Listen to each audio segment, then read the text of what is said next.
El fiscal de la Corte Penal Internacional de La Haya, Karim Khan, anunció la apertura de una investigación sobre posibles crímenes de guerra o de lesa humanidad en Ucrania a solicitud de 39 países.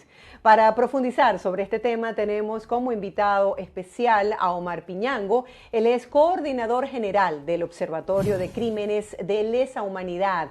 Gracias por acompañarnos y por su valioso tiempo, señor Piñango. Bienvenido. Nos gustaría que nos hablara un poco. Sí. Bueno, no, disculpa por interrumpirte. No se preocupe. Me gustaría que hablara un poco de la situación de la Corte Penal Internacional, de la situación de Ucrania, de la Corte Penal Internacional. Así es, me gustaría que nos hablara acerca de qué supone esta investigación. Sí, es importante destacar que en realidad esto tiene larga data, y es que desde el 25 de abril de 2014, la Fiscalía de la Corte Penal Internacional anunció el inicio de un examen preliminar sobre la situación de Ucrania en ese momento. Y bueno, ahí es importante destacar que ni Ucrania es parte del Estatuto de Roma, ni Rusia lo es. Entonces, el 17 de abril de 2014 se presentó algo que se conoce como una aceptación de la jurisdicción de conformidad con el artículo 12 del Estatuto de Roma, para así de esa forma habilitar a la Corte a que tuviera jurisdicción sobre esos presuntos crímenes cometidos en Ucrania desde noviembre de 2013 hasta febrero de 2014.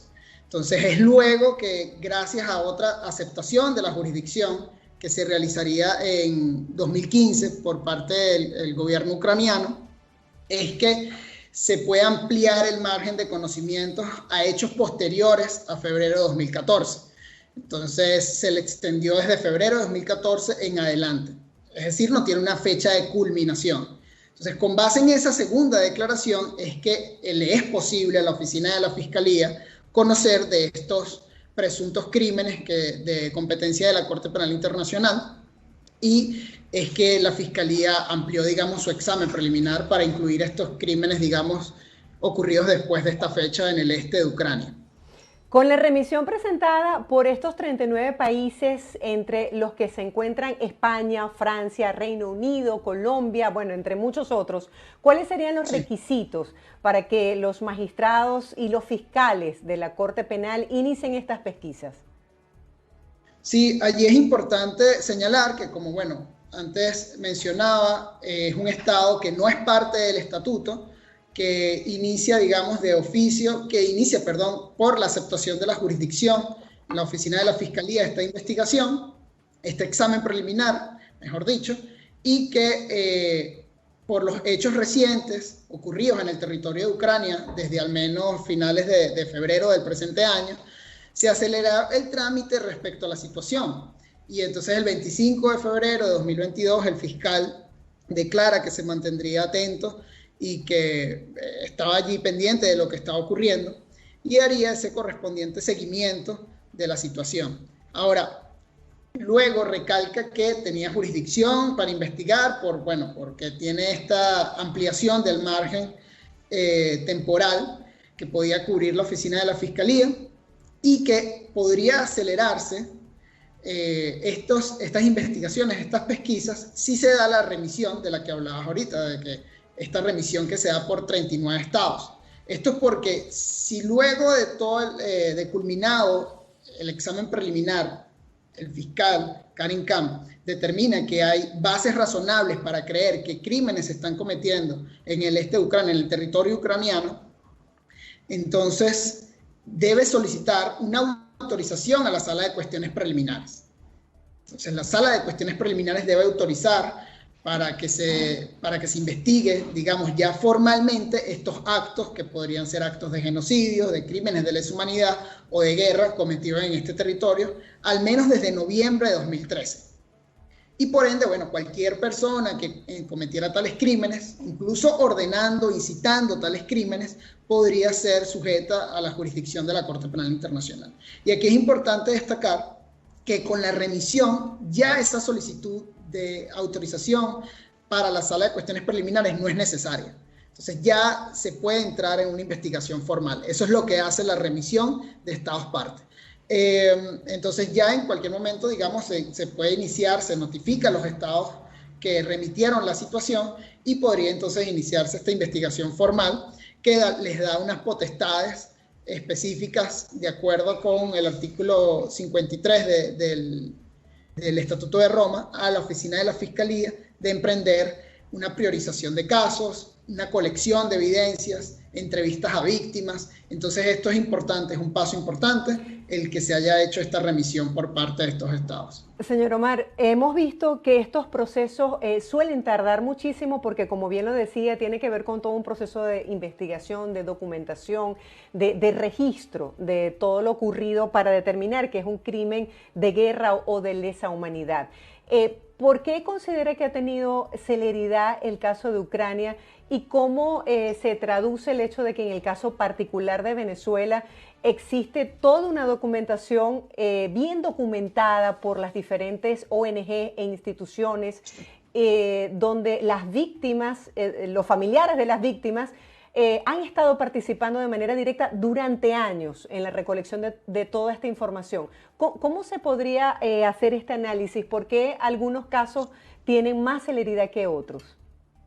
Sí, bueno, yo creo que ahorita es notorio, digamos, con estos ataques militares que está llevando a cabo la Federación Rusa, que debe ponérsele el ojo, la comunidad internacional debe condenar, tal como ha estado sucediendo, esta situación.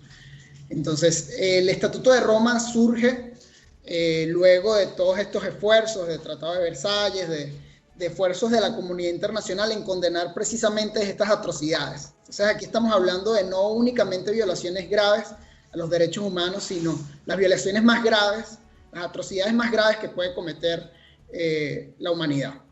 Entonces, es prueba, este hecho, esta situación lamentable, es prueba de que estas situaciones van a seguir ocurriendo y precisamente el freno que debe ponérseles es investigar los crímenes, documentar estas situaciones, que los estados partes muestren un repudio en cuanto a la situación que se está presentando. Son ataques que no son objetivos militares. Digamos, si se aplica, digamos, el derecho internacional humanitario, que es el derecho que viene a regir en situaciones de conflictos armados, hay unas reglas de la regla. Entonces, el que vayan en contra de objetivos legítimos es algo que incluso en la guerra debe respetarse. Entonces, aquí estamos viendo ataques en contra de hospitales, en contra de, incluso veía, edificios de urbanizaciones, de civiles. No es un ataque en contra de los combatientes, que de hecho, inclusive los combatientes tienen unas clasificaciones de acuerdo a los convenios de Ginebra, el tercer convenio de Ginebra, el artículo 4A. Entonces allí se cataloga entonces los civiles, cuál es la protección, la inmunidad que tienen los civiles, cuál es la protección que tiene un combatiente, incluso un prisionero de guerra. Entonces son cuestiones que no se están respetando, que en la actualidad deberían ser respetadas y que son tratados que incluso son de, digamos, derecho de la costumbre internacional, que incluso sin ser signatarios del Estatuto de Roma, por ejemplo, en el caso de Rusia, no es algo que pueda cometer por simplemente ser un Estado que no haya sido signatario. Entonces son derechos que son de la costumbre internacional, que es de lo que se conoce como ius cogens. Entonces, que en ningún momento y por ningún Estado pueden ser cometidos y que, bueno, los convenios de Ginebra y los protocolos adicionales de los convenios de Ginebra rigen en cuanto a estas situaciones. Entonces, simplemente es una cuestión de que es, digamos, más directa, es más burda esta situación y evidentemente es necesaria prestarle toda la atención. Y como mencionaba, digamos, si uno lee el preámbulo del Estatuto de Roma, habla de estas atrocidades. Y son estas atrocidades que uno no pensaría que van a ocurrir en la actualidad, que se presenta ahorita. Entonces es algo que es un freno y que es necesario, y que el hecho de que existe una corte penal permanente es un hecho importante, y que además, digamos, haya existido esta aceptación de la jurisdicción por parte de Ucrania también lo es. Hubiese sido un mejor escenario el que Ucrania fuese parte del Estatuto de Roma, para no estar en esta área gris de que, bueno, si aceptó la jurisdicción aunque lo haya sido en 2015, igual abarca estos hechos, se está en esa zona gris, pero yo creo que indudablemente sí se encuentra comprendidos esta situación y bueno, hay que avanzar con la investigación de estas denuncias que se están Sí. cometiendo este tipo de crímenes. Gracias por especificarnos lo que se establece como penalidad según la categoría, ¿no? Y justamente sobre ese tema de que pareciera que estuviésemos en una especie de limbo, Rusia salió de la Corte Penal Internacional en el año 2016, es decir, hace 6 años, tras la publicación de un informe de este tribunal que calificó de ocupación la anexión rusa de la península de Crimea. En base a este hecho histórico, ¿existe posibilidad de que Vladimir Putin y otros implicados en esta invasión a Ucrania sean juzgados? Sí, es muy importante esta última pregunta porque, bueno, permite explicar el tema de que Rusia, digamos, aunque en un momento firmó, no ratificó. Entonces, él no fue parte del Estatuto de Roma, digamos. Entonces, retiró su firma, esta firma de la que te comento, en ese año, en 2016. Y bueno, hay que mencionar que también es miembro permanente del Consejo de Seguridad de las Naciones Unidas, lo cual, de acuerdo con el artículo 16 del Estatuto de Roma, es importante verlo, pues el Consejo de Seguridad podría solicitar la suspensión de la investigación en cualquier momento. Esto según el Estatuto de Roma. No digo que vaya a suceder porque, de hecho, es necesario la concurrencia de 9 de los votos de los miembros del Consejo de Seguridad y que no haya veto por parte de alguno de los miembros permanentes. Entonces, sobre la pregunta de si es posible que la investigación juzgue a nacionales rusos, bueno, está en curso ante la oficina de la Fiscalía esta investigación por estos hechos que están ocurriendo y pudiera abarcar eventualmente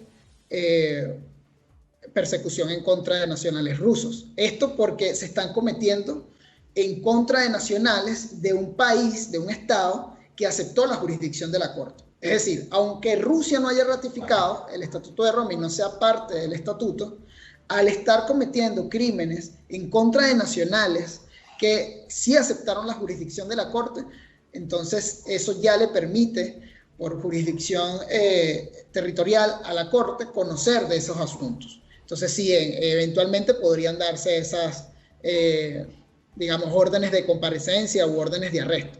El Pero, día, ajá. sí, justamente el día de hoy Rusia no se presentó ante esta primera convocatoria o comparecencia de la Corte. ¿Esto puede traer alguna consecuencia?